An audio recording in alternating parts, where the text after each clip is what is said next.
నమస్తే TV 15 news కి స్వాగతం. ముందుగా బులెటిన్ లో హెడ్లైన్స్.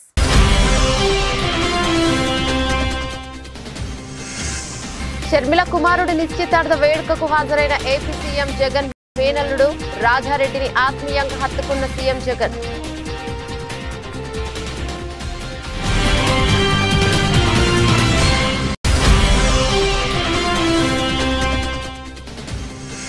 సైబరాబాద్ కమిషనరేట్ పరిధిలో పెరుగుతున్న ట్రాఫిక్ రద్దీ దృష్ట్యా కొత్త నిబంధనలు. మీడియా సమావేశంలో వివరాలు వెల్లడించిన ట్రాఫిక్ డీసీపీ డివి శ్రీనివాసరావు.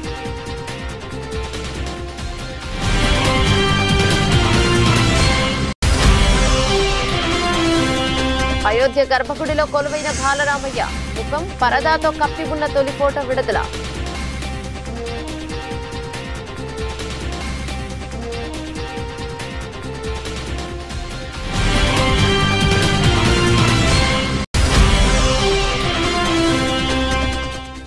చిట్యాల మండలం Veliminedu MPL sponge iron company వద్ద తీవ్ర ఉద్రిక్తత. కంపెనీ విస్తరణ కోసం ప్రజాభిప్రాయ సేకరణ జరపొద్దు అంటూ గ్రామస్తుల డిమాండ్.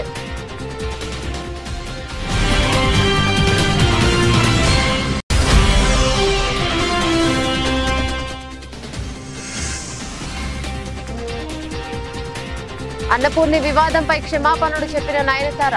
లేఖ విడుదల. హిందూ సంఘాల అభ్యంతరాలపై దిగొచ్చిన నటి. ఏపీ సీఎం జగన్ తన సోదరి షర్మిల కుమారుడి నిశ్చితార్థ వేడుకకు సతీ సమేతంగా హాజరయ్యారు. షర్మిల కుమారుడు రాజారెడ్డి అట్లూరి ప్రియల నిశ్చితార్థం హైదరాబాద్ గండిపేటలోని గోల్కొండ రిసార్ట్ లో ఘనంగా జరిగింది. కార్యక్రమానికి సీఎం జగన్ వైఎస్ భారతి విచ్చేశారు. ఈ సందర్భంగా వారికి షర్మిల ఆత్మీయ స్వాగతం పలికారు. ఇక నిశ్చితార్థ వేడుక జరుపుకుంటున్న మేనల్లుడు రాజారెడ్డిని సీఎం జగన్ ఆప్యాయంగా హత్తుకున్నారు. రాజారెడ్డికి అట్లూరి ప్రియకు శుభాకాంక్షలను తెలియజేశారు. ఆమె తల్లిదండ్రులకు అభివాదం చేశారు. వేడుకకు విచ్చేసిన తల్లి విజయమ్మతోనూ జగన్ ముచ్చటించారు. కార్యక్రమానికి వైసీపీ అగ్రనేత వైవి సుబ్బారెడ్డి కూడా విచ్చేశారు.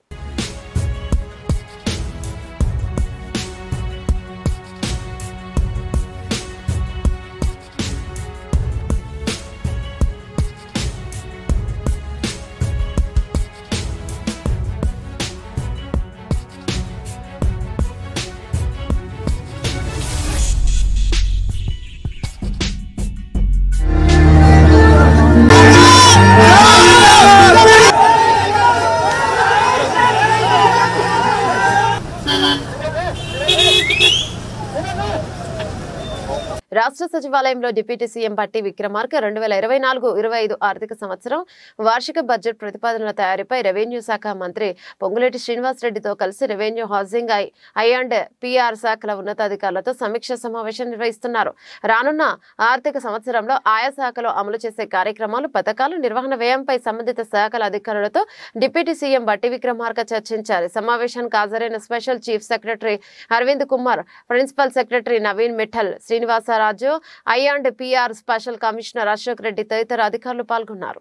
భువన టవర్స్ పో సికింద్రాబాద్ మినర్వా హోటల్లో క్రిస్టియన్ మైనార్టీ నాయకుల సమావేశానికి ఏఐసీసీ ఇన్ఛార్జ్ దీపాదాస్ మున్షి హాజరయ్యారు. రానున్న పార్లమెంట్ ఎన్నికల్లో కాంగ్రెస్ పార్టీకి సపోర్ట్ చేయాలని ఏఐసీసీ ఇన్ఛార్జ్ దీపాదాస్ మున్షి కోరగా క్రిస్టియన్ మైనార్టీల సంఘీభావం తెలిపారు. Today I have visited the meeting organized by Christian community of Telangana, and mostly Archbishop, all the brothers, the clergies, they all came, and they are ready to support Congress because they believe that the country is under threat, and they are supporting the secular forces. So they will be with us. In last election also they supported Congress. So today the discussion happened on various matters, and we will do these kind of meeting very frequently. Madam, Ayodhya Ram Mandir will inaugurate on January 22nd. What is the Congress party stand? Why are not going there, our leaders, Congress party leaders? It is our faith. Why should we go to Mandir, Masjid or churches? So if it is a political agenda and for the vote bank somebody is calling us, it is our faith. Out of faith we will go.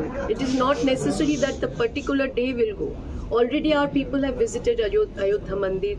They did the puja over there. So it is not that Congress particular that day we are not participating, that we don't want to politicalize the Mandir issue. But Thank you very much. Hyderabad assembly ప్రాంగణంలో MLC అభ్యర్థులుగా nomination వేసేందుకు అసెంబ్లీకి చేరుకున్న TPCC working committee president Mahesh Kumar Goud మరియు NSUI రాష్ట్ర అధ్యక్షుడు బల్మూరు వెంకట్లను కలిసి వర్ధనపేట శాసనసభ్యులు విశ్రాంత ఐపీఎస్ అధికారి కేఆర్ నాగరాజు తెలిపారు.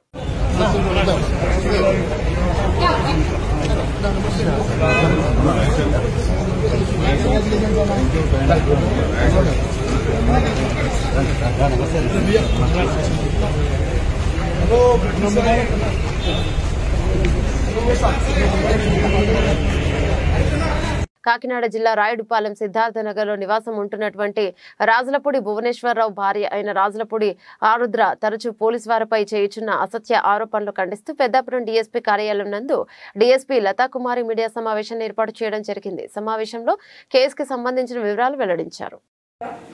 భర్త భువనేశ్వరరావు గారు స్వస్థల అమలాపురం టౌన్ గొల్లగూడెం విలేజ్. అయితే ఈమె ప్రజెంట్ కాకినాడ జిల్లా కాకినాడ రూరల్ మండలమైనటువంటి రాయుడుపాలెం అనేటటువంటి లొకేషన్లో ఉంటుంది. ఈమె తరచూ పోలీసు వారిపై చేయించినటువంటి అసత్య ఆరోపణలు ఖండిస్తూ పత్రికా సమావేశం ప్రస్తుతం ఏర్పాటు చేయడం జరిగింది. దీనికి సంబంధించినటువంటి విషయాలు నేను తెలియజేస్తున్నాను. యాక్చువల్గా శ్రీమతి రాజులపూడి ఆరుద్ర భర్త భువనేశ్వరరావు గారు, వయస్సు 44 సంవత్సరాలు, కులం గౌడ, స్వస్థలం యాక్చువల్గా అమలాపురం టౌన్, ప్రజెంట్ అయితే రాయుడుపాలెం కాకినాడ టౌన్లో ఉంటుంది.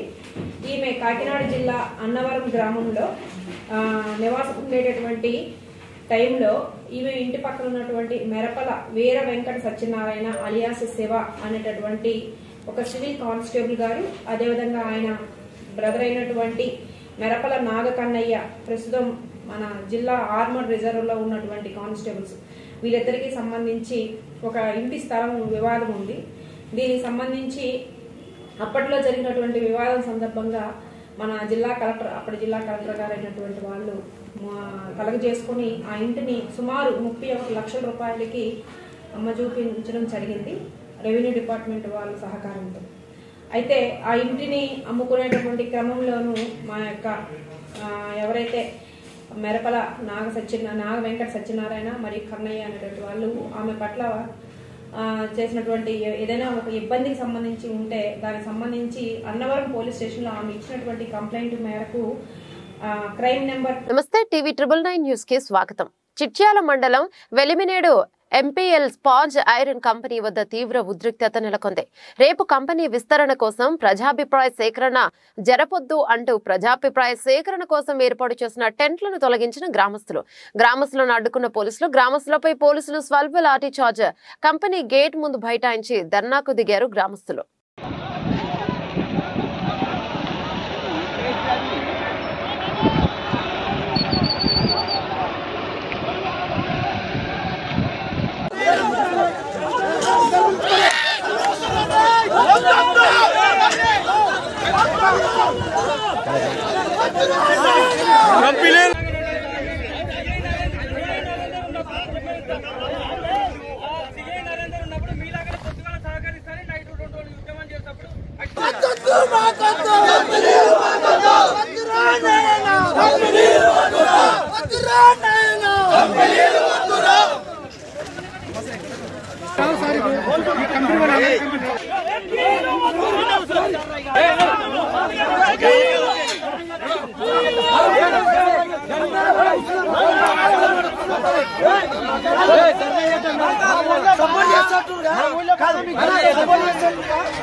మీరు ఉంటే తెలుస్తుంది మా బాధ.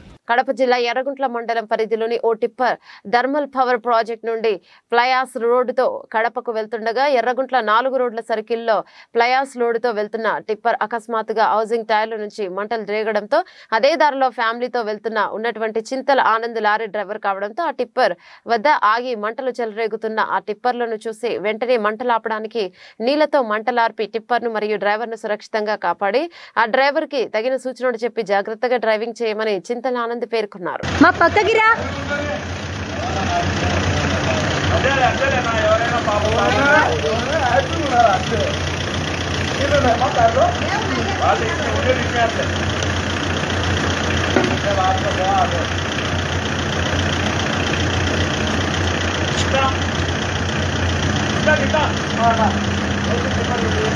ఖమ్మం పట్టణ కేంద్రంలో జగజీవన్ రావు విగ్రహం సెంటర్ కార్మికుల అడ్డనందు బహుజన కార్మిక సంఘాల సమైక్య జిల్లా అధ్యక్షులు తోటపల్లి శ్రీను ఆధ్వర్యంలో బహుజన కార్మిక సంఘాల క్యాలెండర్ను ఆవిష్కరించారు.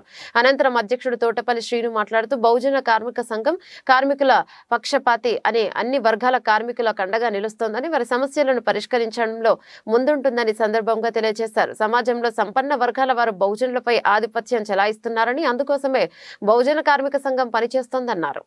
బహుజన కార్మికుల సమైక్య ఏం చేస్తామన్నది ఇవాళ 155% ఉన్నటువంటి బహుజన బిడ్డల కోసం పనిచేసేటటువంటిది బహుజన కార్మిక సంఘాల సమైక్య. బహుజన బిడ్డలకు ఏ రకమైనటువంటి భవన నిర్మాణ కార్మికులైనా ఇలా రాడ్ బెండింగ్ అయినా ఇలా అదే విధంగా అనేక రకాల వృత్తులు కుల వృత్తులు ఇలా నిర్మాణ రంగంలో ఉండేటటువంటి కార్మికులకు ఏ రకమైనటువంటి ఇబ్బంది కలిగినా మేమున్నాం, మీకు తోడు అని చెప్పని మీ సమస్యలు పరిష్కారం అయ్యేంత వరకు కొట్లాడి సమస్య పరిష్కారం చేయించి మన హక్కుల్ని రక్షించే దాంట్లో బహుజన కార్మిక సంఘాల సమైక్య ఉంటుంది. బహుజన కార్మిక సంఘాల సమైక్య ఎంతో మంది బహుజన బిడ్డలు మన కోసం వాళ్ళ ప్రాణాలను త్యాగం చేసినారు. ఇలా అంబేద్కర్ గారు ఈ భారతదేశంలో అతిపెద్ద రాజ్యాంగాన్ని రచించి మన హక్కుల్ని పొందుపరుస్తూ ఉంటే ఇలా ఆధిపత్య వర్గాలు మన హక్కుల్ని కాలరాసి మనల్ని కేవలం వాళ్ళు శ్రమ చేసేటటువంటి కూలీలుగా వాళ్ళ ఉత్పత్తికి సహకరించేటటువంటి యంత్రాలుగా మనల్ని మిగిల్చేటటువంటి ప్రయత్నం చేస్తా ఉన్నారు. భారత రాజ్యాంగ నిర్మాత బడుగు బలహీన వర్గాల పెన్నిధి డాక్టర్ బిఆర్ అంబేద్కర్ కు గౌరవాన్ని ఇనుపడింప చేసేలా సీఎం జగన్మోహన్ రెడ్డి అన్ని చర్యలు తీసుకుంటున్నారని తూర్పు గోదావరి జిల్లా వైఎస్ఆర్ కాంగ్రెస్ పార్టీ అధ్యక్షులు రాజానగరం శాసనసభ్యులు జక్కంపూడి రాజా పేర్కొన్నారు. కోరుకొండ నందు ఎమ్మెల్యే స్వగృహంలో విజయవాడలో అంబేద్కర్ విగ్రహ ఆవిష్కరణ నేపథ్యంలో భాగంగా చేపట్టిన రక్తదాన శిబిరంలో ఎమ్మెల్యే జక్కంపూడి రాజా పాల్గొన్నారు. ఈ సందర్భంగా ఎమ్మెల్యే జక్కంపూడి రాజా మాట్లాడుతూ ప్రపంచ దేశాలలో ఏ దేశానికి లేని విధంగా గొప్ప రాజ్యాంగాన్ని మన దేశానికి అందించిన మహోన్నత వ్యక్తి డాక్టర్ బిఆర్ అంబేద్కర్ అని, ఆయన అందించిన రాజ్యాంగంతోనే దేశంలో ప్రజలు స్వేచ్ఛగా సమానత్వంగా ఉన్నారన్నారు.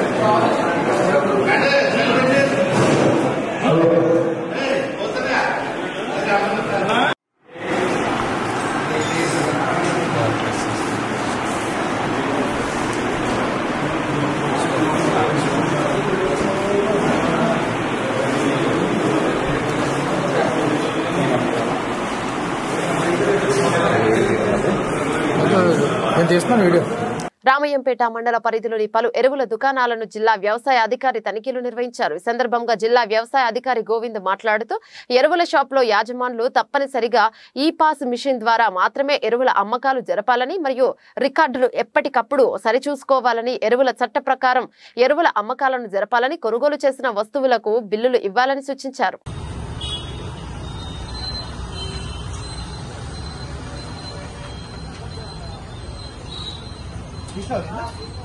అందరికీ నమస్కారం. ఈరోజు రామయ్యంపేట మండల వ్యాప్తంగా పలు ఎరువుల దుకాణాలను జిల్లా వ్యవసాయ అధికారి గారు సందర్శించడం జరిగింది. ఈ సందర్భంగా డీలర్లకు ఒక ఆదేశం జారీ చేయడం జరిగింది. ఈ సందర్భంగా జిల్లా వ్యవసాయ అధికారి శ్రీ గోవింద్ గారు మాట్లాడుతూ ఎరువుల వ్యాపారం చేసే డీలర్లందరూ కూడా తప్పనిసరిగా ఈ పాస్ ద్వారానే ఎరువుల అమ్మకాలని చేయాలని సూచించడం జరిగింది. అదేవిధంగా రైతులకు తప్పనిసరిగా ఈ పాస్ ద్వారా అమ్మకాలు జరపాలంటే తమ ఆధార్ వివరాలు తెలపాల్సి ఉంటుంది. కాబట్టి ఎరువులు కొనుక్కునేటప్పుడు తప్పనిసరిగా తమ ఆధార్ వివరాలను దుకాణదారులకు అందించినట్టయితే ఈ పాస్ ద్వారా వాళ్ళు అమ్మకాలు జరిపే అవకాశం ఉంటుంది. కాబట్టి రైతులందరూ కూడా సహకరించాల్సిందిగా జిల్లా వ్యవసాయాధికారి గారు కోరడం జరిగింది. అందోలు అయోధ్య రాముడి అక్షింతల కుసంగి గ్రామంలో ఇంటింటా పంపిణీ. అయోధ్య రాముడి పూజిత అక్షింతలను శుక్రవారం ఇంటింటికి పంపిణీ చేశారు. మెదక్ జిల్లా అల్లాదుర్గ మండలంలోని నడిమితండ గ్రామంలో అయోధ్య నుంచి వచ్చిన అక్షింతలకు గ్రామంలోని సేవాలాల్ భవానీమాత ఆలయంలో పూజ చేసి హనుమాన్ చాలీసా మంత్రాన్ని గ్రామస్తులు వినియోగించి గ్రామ ప్రజలు చిన్న పెద్దలు తేడా లేకుండా భజనలతో ఆటపాటలతో సందడిగా గ్రామ బీఆర్ఎస్ సీనియర్ నాయకుడు గిరిజన మెదక్ జిల్లా అధ్యక్షుడు మోహన్ రాథోడ్ ఆధ్వర్యంలో గ్రామస్తులు పూజలు చేశారు.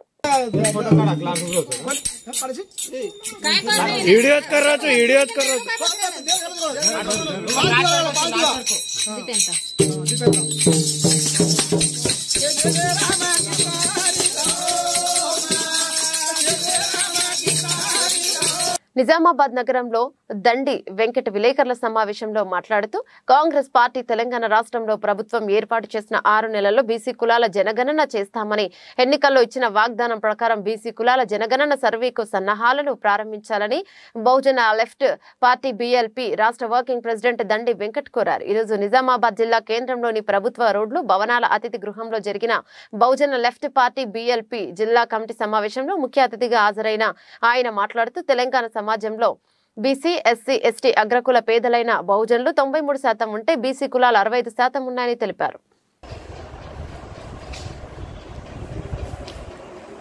తెలంగాణ రాష్ట్ర ప్రభుత్వం ఎన్నికల్లో వాగ్దానం చేసినట్టు కామారెడ్డిలో బీసీ డిక్లరేషన్లో ప్రకటించిన విధంగా ప్రభుత్వం ఏర్పాటు జరిగిన 6 నెలల్లో బీసీ కులాల జనగణన జరుపుతామని చెప్పేసి మరి ఇప్పుడున్నటువంటి రాష్ట్ర ముఖ్యమంత్రి గారు రేవంత్ రెడ్డి గారు ప్రకటించారు. అదేవిధంగా మరి బీసీ కుల జనగణన జరపడం కోసం ఆంధ్రప్రదేశ్ గవర్నమెంట్ మరి ఏర్పాట్లు చేస్తున్నట్టే తెలంగాణ గవర్నమెంట్ కూడా తొందరగా దానికి సంబంధించినటువంటి నిర్మాణము ఆ స్ట్రక్చర్ ఏర్పాటు చేయాలని చెప్పేసి బహుజన లెఫ్ట్ పార్టీ తెలంగాణ రాష్ట్ర ప్రభుత్వానికి విజ్ఞప్తి చేస్తూ ఉన్నాం. ఇంకా సమయం ఉన్నప్పటికీ ఇప్పటి నుంచి ఏర్పాట్లు జరగకపోతే 6 నెలల తర్వాత జరిపేటువంటి ఏర్పాట్లలో ఇబ్బంది అవుతుంది. కాబట్టి ఇప్పటికే బీహార్ రాష్ట్ర ప్రభుత్వం అధికారికంగా జరిపింది. మరి ఆంధ్రప్రదేశ్ ప్రభుత్వం కూడా ఒక కమిటీ వేసి ఆ కమిటీ దాదాపు ఏర్పాట్లు అంటే కుల జనగణనకు సంబంధించినటువంటి ఏర్పాట్లు త్వరితగతిన ఏర్పాట్లు చేస్తున్నటువంటి పరిస్థితి మనం అక్కడ చూస్తున్నాం. కాబట్టి తెలంగాణ రాష్ట్ర ప్రభుత్వం వెంటనే బీసీ కులాల జనగణన జరపాలి. ఎందుకంటే బీసీ కులాల జనగణన జరిగితే మరి జనాభా ఎంతుందో తెలంగాణ సమాజంలో మరి ఈ విషయం బయటికి వస్తుంది. దాని ఆధారంగానే మరి బీసీ కులాలకు సంబంధించినటువంటి స్థానిక సంస్థల్లో 42% రిజర్వేషన్ ఇస్తామని. గచ్చిబౌలిలోని ట్రాఫిక్ డీసీపీ కార్యాలయంలో ట్రాఫిక్ డీసీపీ డివి శ్రీనివాసరావు, ఐపీఎస్ ఏడీ సివి శ్రీనివాసరెడ్డి, ఏడీసీపీ వేణుగోపాల్ రెడ్డి నేతృత్వంలో గురువారం విలేకరుల సమావేశాన్ని నిర్వహించారు. ఈ సమావేశంలో డీసీపీ డివి శ్రీనివాసరావు మాట్లాడుతూ హైదరాబాద్ పోలీస్ కమిషనరేట్ పరిధిలో రోజు రోజుకి పెరుగుతున్న ట్రాఫిక్ రద్దీని దృష్టిలో పెట్టుకుని కొన్ని నిబంధనలను అమలు చేయడం జరుగుతోందని పోలీసు అధికారులు పేర్కొన్నారు. మన రోడ్లపైకి ప్రవేశం లేదు. దాంతోపాటు కన్స్ట్రక్టర్ మెటీరియల్ తరలిస్తుంటారు కొన్ని వెహికల్స్, లారీస్ ఇట్లాంటివి కన్స్ట్రక్టర్ మెటీరియల్ తగ్గించే వెహికల్స్ కూడా వాటికి కూడా కంప్లీట్గా 6 AM నుంచి 10:30 PM వరకు ఎవ్రీడే 24 అవర్స్లో కూడా 6 AM నుంచి 10:30 వరకు 80% ప్రవేశం లేదు. సో అయినప్పటికీ కూడా చాలా మంది తెలియక ప్రవేశిస్తున్నారు. కానీ ఇటువంటి చేసిన వారిపైన మనం చట్టపరంగా చర్యలు తీసుకోవడం జరుగుతుంది. ముఖ్యంగా ఇట్లా నో ఎంట్రీలో డిస్ట్రిక్ట్ టైమింగ్స్లో మన నగరంలో మన సైబరాబాద్ రోడ్లపైకి ప్రవేశించినట్లయితే వాళ్ళకి ఫస్ట్ టైం అయితే వాళ్ళకు అపరాధ రుసుము పడుతుంది. రెండోసారి అయితే వాళ్ళు వెహికల్ సీజ్ చేసి ఆర్టీఐకి హ్యాండ్ ఓవర్ చేయడం జరుగుతుంది. సో అంతేకాకుండా ఇంకొక నిబంధన ఏంటంటే అన్ని ఫ్లైఓవర్స్ మన సైబరాబాద్ యూనిట్స్లో ఉన్న అన్ని ఫ్లైఓవర్ల పైన ఇవి మన కమర్షియల్ వెహికల్స్ అలాగే స్లో మూవింగ్ వెహికల్స్ ఈ ట్రాక్టర్స్ వీటి కూడా ప్రవేశం లేదు. వాళ్ళు ఏమైనా పోవాలనుకుంటే 80% పక్కన ఉన్న సర్వీస్ రోడ్ నుంచి పోవాలి. దానిపై 80% వాళ్ళు ఫ్లైఓవర్ ఇవ్వడానికి అనుమతి లేదు. అట్లా కమర్షియల్ వెహికల్స్ కానీ అలాగే హెవీ వెహికల్స్ కానీ ఫ్లైఓవర్స్ పైకి వస్తే కూడా వాళ్ళపైన చర్య తీసుకోవడం జరుగుతుంది. ఇది ఆల్రెడీ ఉంది నిబంధన, కానీ ఎవరు పాటించడం లేదు. సో మరొకసారి గుర్తు చేద్దామని మనం చేయడం జరిగింది. దీంతోపాటు మనకు రీసెంట్గా వచ్చిన కొన్ని మాల్స్ వీటి వల్ల ఏమవుతుందంటే వాళ్ళకు ఫర్ ఎగ్జాంపుల్ ఒక మాల్ ఉందనుకోండి, దానికి ఏంది ఒక 500 కెపాసిటీ ఉంటుంది. వాళ్ళ పార్కింగ్ 500 వెహికల్స్ పడతాయి, 4 వీలర్స్ అలాగే 1000 2 వీలర్స్ పడతాయి. అలాంటి పార్కింగ్ ఉన్న వాళ్ళు ఏం చేస్తుంటే వాళ్ళకి ఒకటేసారి 1000 10,000 వస్తున్నాయి వెహికల్స్, 10,000 వస్తున్నాయి. సో దట్ 500 పార్కింగ్ ప్లేస్ నిండిపోగానే మిగతా రోడ్స్ అన్ని మిగతా వెహికల్స్ రోడ్ పైకి వచ్చేస్తున్నాయి. రోడ్ల పైన మన క్యారేజ్ ఎక్కడ ఉందో అంటే రోడ్డు పైన ఉన్నాయి, రోడ్డు పైకి పెడుతున్నారు. దానివల్ల చాలా ఇబ్బందులు అవుతున్నాయి, ముఖ్యంగా వీకెండ్స్లో చాలా ఇబ్బందులు అవుతాయి. అటువంటి వాటిని కూడా మనం సైబరాబాద్లో చాలా అట్లాంటి ఎస్టాబ్లిష్మెంట్లు మనం గుర్తించడం జరిగింది. వాళ్ళకు కూడా నోటీస్. యావత్ దేశం వేయి కళ్ళతో ఎదురు చూస్తున్న అయోధ్య ప్రాణ ప్రతిష్ఠ కార్యక్రమానికి ముందు గురువారం కీలక ఘట్టం పూర్తయింది. ప్రత్యేక పూజలతో మధ్యాహ్న సమయంలో రామ్ లాలా విగ్రహాన్ని ఆలయం గర్భగుడిలో పెట్టారు. 22న జరగనున్న ప్రాణ ప్రతిష్ఠ వరకు బాలరాముడు విశేష పూజలు అందుకోనున్నాడు. కాగా గర్భగుడిలో ప్రతిష్ఠించిన బాలరాముడు విగ్రహం తొలి ఫోటో బయటకొచ్చింది. విగ్రహం ముఖాన్ని పరదాతో కప్పి ఉంచినప్పటికీ మిగతా రూపం కనిపించింది. నిలబడిన ఆకారంలో 5 ఏళ్ల పిల్లవాడిగా అయోధ్య రామయ్య కనిపించాడు. నల్లరాతితో 51 అంగుళాల ఎత్తులతో తయారు చేసిన ఈ విగ్రహాన్ని మైసూర్కు చెందిన కళాకారుడు అరుణ్ యోగిరాజ్ చెక్కాడు. భారత్ ఆఫ్ఘనిస్తాన్ మధ్య బుధవారం జరిగిన చివరిదైన 3వ టీ20లో భారత్ నాటకీయ విజయం సాధించింది. తొలుత మ్యాచ్ టైగా ముగియడంతో సూపర్ ఓవర్ అనివార్యమైంది. అందులోనూ స్కోర్ సమం కావడంతో రెండో సూపర్ ఓవర్ ఆడాల్సి వచ్చింది. అయితే ఈసారి మాత్రం భారత జట్టు పట్టువదట్లేదు. విజయం సాధించి 3 మ్యాచ్ల టీ20 సిరీస్ ను 3-0తో కైవసం చేసుకుని ప్రత్యర్థిని వైట్ వాష్ చేసింది. 2 సూపర్ ఓవర్లో భారత జట్టు విజయం సాధించింది కాబట్టి సరిపోయింది. ఆ ఓవర్ కూడా టై అయితే ఏంటన్న ప్రశ్న అభిమానుల మదిని తొలిచేస్తోంది. ఇదే చిక్కు ప్రశ్న 2019 వన్డే ప్రపంచ కప్ లోనూ తలెత్తింది. అయితే అప్పుడు 2 సార్లు ఇలా జరగడంతో మూడోసారి బౌండరీలు ఎక్కువ బాదిన జట్టును విజేతగా ప్రకటించారు. ఇది విమర్శలకు తావివ్వడంతో ఆ తర్వాత ఐసీసీ నిబంధనను మార్చేసింది. ఐసీసీ కొత్త రూల్ ఇదే. ఐసీసీ తాజా నిబంధనల ప్రకారం 2 సూపర్ ఓవర్లు కూడా టైగా మారితే విజయం స్పష్టంగా తేలే వరకు సూపర్ ఓవర్లు ఆడుతూనే ఉండాలి. భారత్ ఆఫ్ఘనిస్తాన్ మ్యాచ్ లో 2 సూపర్ ఓవర్ కూడా టైగా ముగిసి ఉంటే అప్పుడు 3వ సూపర్ ఓవర్ అనివార్యమై ఉండేది. అన్నపూర్ణి సినిమా వివాదంపై నటి నయనతార క్షమాపణలు చెప్పారు. ఈ సినిమా హిందువుల మనోభావాలను దెబ్బతీసే విధంగా ఉందంటూ తీవ్రమైన విమర్శలు వ్యక్తమవుతున్న నేపథ్యంలో ఇన్స్టాగ్రామ్ వేదికగా ఆమె స్పందించారు. తనకు తన సినిమా బృందానికి ఎవరి మనోభావాలను దెబ్బతీయాలనే ఉద్దేశం లేదని వివరణ ఇచ్చారు. ఓం చిహ్నం జై శ్రీరామ్ నినాదంతో కూడిన క్షమాపణలు లేఖను నయనతార షేర్ చేశారు. సానుకూల సందేశాన్ని అందించేందుకు తాము చేసిన ప్రయత్నం అనుకోని రీతిలో ఇతరులకు బాధ కలిగించుండొచ్చని ఆమె వ్యాఖ్యానించారు. సెన్సార్ అనుమతి పొంది గతంలో థియేటర్లలో ప్రదర్శించిన సినిమాని ఓటీటీ ప్లాట్ఫామ్ నుంచి తొలగిస్తారని తాము ఊహించలేదన్నారు. ఈ సమస్య తీవ్రత ఏమిటో అర్థం చేసుకున్నామని నయనతార అన్నారు. భగవంతుని సంపూర్ణంగా విశ్వసించే వ్యక్తిని తానని, దేశవ్యాప్తంగా ఉన్న దేవాలయాలను తరచుగా సందర్శించే వ్యక్తిని తానని ప్రస్తావించారు. అన్నపూర్ణి సినిమా ద్వారా ఎవరి మనోభావాలకైనా బాధ కలిగించి ఉంటే హృదయపూర్వకంగా క్షమాపణలు కోరుతున్నానని నయనతార పేర్కొన్నారు. దేశీయ స్టాక్ మార్కెట్లలో నష్టాల పర్వం కొనసాగుతోంది. ఈ రోజు కూడా మార్కెట్లు నష్టాలను మూటకట్టుకున్నాయి. అంతర్జాతీయ మార్కెట్లలోని ప్రతికూల సంకేతాలు మన మార్కెట్లపై ప్రభావం చూపుతున్నాయి. ఈ క్రమంలో ఈరోజు ట్రేడింగ్ ముగిసే సమయానికి సెన్సెక్స్ 313 పాయింట్లు నష్టపోయి 71,186కి పడిపోయింది. నిఫ్టీ 109 పాయింట్లు కోల్పోయి 21,462కి దిగజారింది.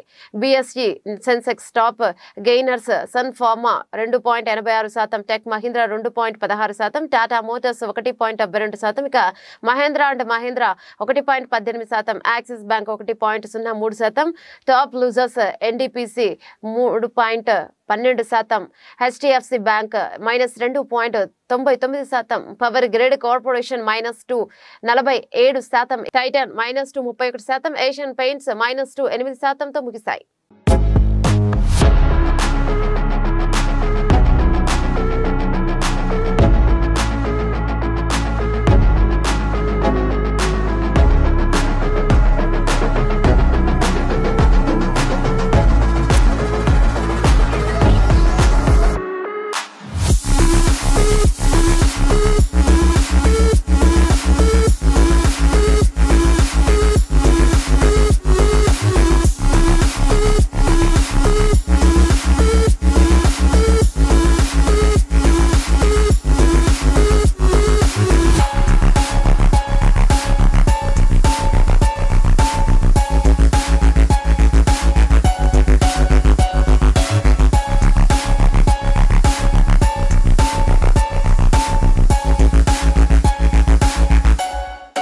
బులెటిన్ ముగించే ముందు హెడ్లైన్స్ మరోసారి.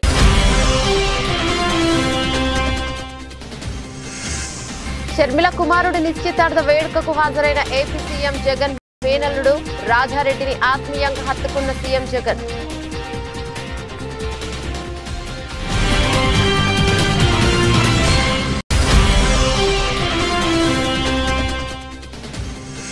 సైబరాబాద్ కమిషనరేట్ పరిధిలో పెరుగుతున్న ట్రాఫిక్ రద్దీ దృష్ట్యా కొత్త నిబంధనలు. మీడియా సమావేశంలో వివరాలు వెల్లడించిన ట్రాఫిక్ డీసీపీ డివి శ్రీనివాసరావు.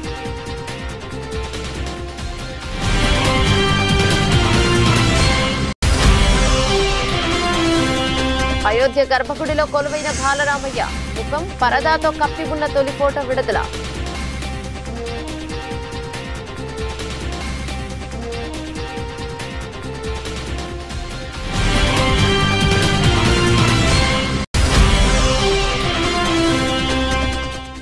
చిట్యాల మండలం Veliminedu MPL sponge iron company వద్ద తీవ్ర ఉద్రిక్తత. కంపెనీ విస్తరణ కోసం ప్రజాభిప్రాయ సేకరణ జరపొద్దు అంటూ గ్రామస్తుల డిమాండ్.